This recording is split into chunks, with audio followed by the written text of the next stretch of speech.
Hello, my name is Isaac Ogunduri, and I'll be discussing today for my project Understanding the Complexity of Racial Identity and Solving the Negative Fear Society Faces Dealing with Racial Identity. I chose this topic because of how it affected a friend of mine while I was younger, so this is why I chose option B of the options for the presentation. So, it, uh, when I just came back from Nigeria, I was kind of awkward in how I dealt with the idea of race. I basically blocked it out of my mind, mostly because none of my teachers ever talked about it in class, but also no one took the time to explain how it would affect me and others until someone came up to me someday and then told me that they appeared black, but then when they talked to their classmates and told them that they were white, everyone thought that they were playing around and took him as a freak. And so that experience really affected me in how I view racial identity, and it's changed my perspective a lot. So I'll be talking about the basic definition of racial identity and what factors play into its role, the connection between racial identity and its factors, examining how different races confront the issue of racial identity and if it's in a positive or negative way, and subjective experience of racial identity, which would basically be explaining how racial identity has affected me, as well as possible solutions to the issue of racial identity that I have found and researched.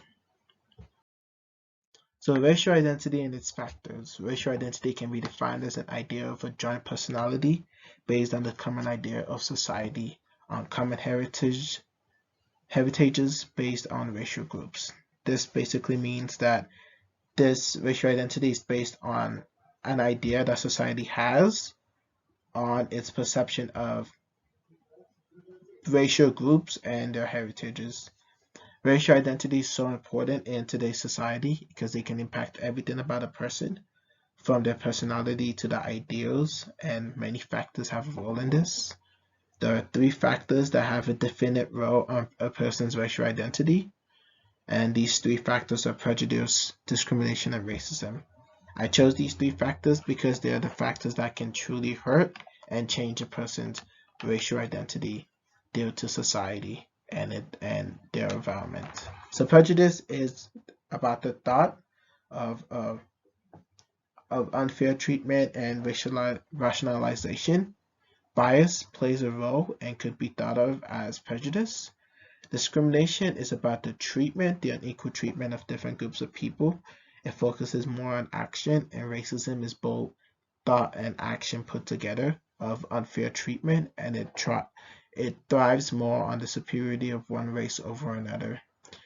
These factors are usually based on the perceived difference between minority races, Africans, Black Americans, Latinx, and Asians, versus Caucasian slash white people. White people have always been seen to have a privilege since years ago, and although these privileges are decreasing somewhat in our society today, they still have a lot of effect and impact on the minorities.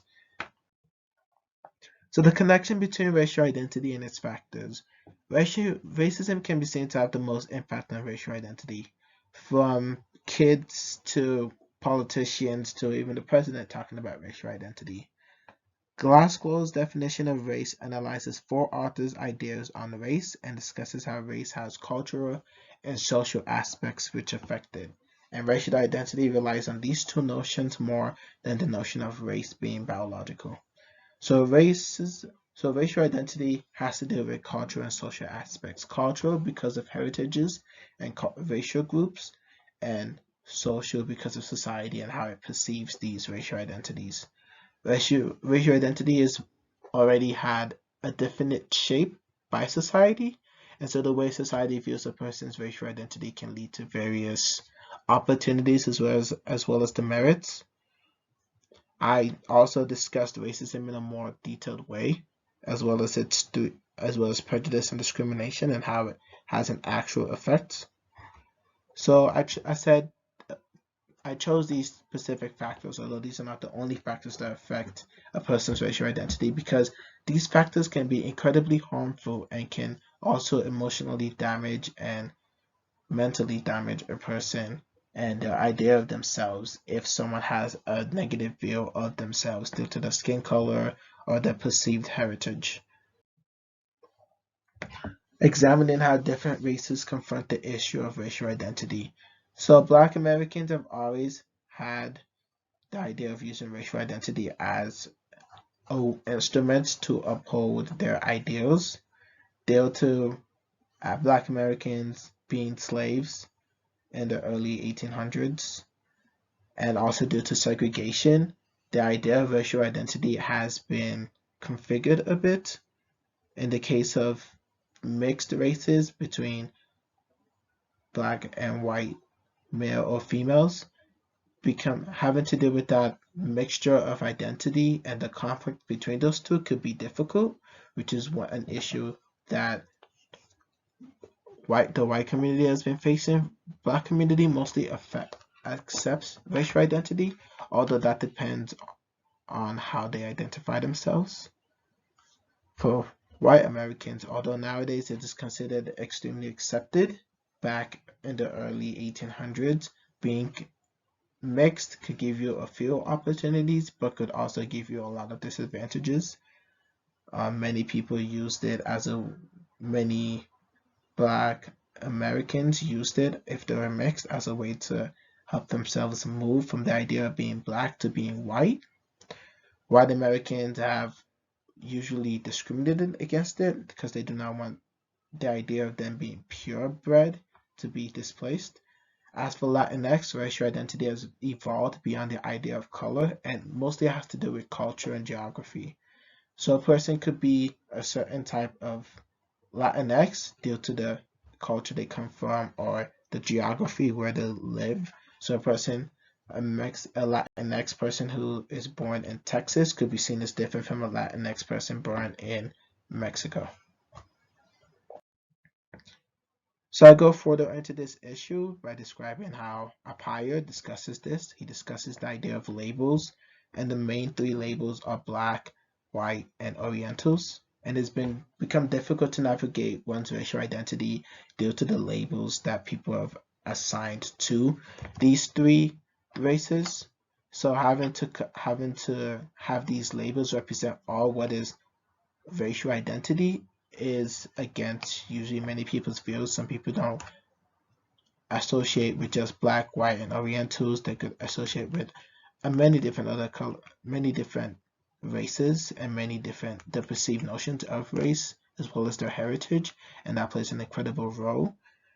And its racial identity has become so difficult that in the early 1800s and even nowadays, at times, people use whiteness as a tool to achieve their goals, as white people have more privileges and are more accepted than minorities. Although this has changed somewhat in today's society with many movements taking place, it is still it still has a significant impact on our society today. So the subjective view experience of racial identity is basically has to do with my definition and how it society, history, and individuals have to do with racial identity. Individuals because they decide who they are and what part of their race they are or they become. History because history has made conflict incredibly significant between races nowadays, and society because of how it has damaging and discriminating as well as racist views towards specific types of races and people who are mixed. So that plays a role. In the end, my solutions to racial identity, the issue of racial identity and how it is not accepted really in today's society, is that a person should decide their racial identity for themselves and they shouldn't let society stand in the way of that. Society also needs to reduce its stigma on racial identity and become more open and accepting. The idea of racial identity only comes about due to the creation of race, because race is a psychological concept created to facilitate racism. Thank you very much for listening to my presentation.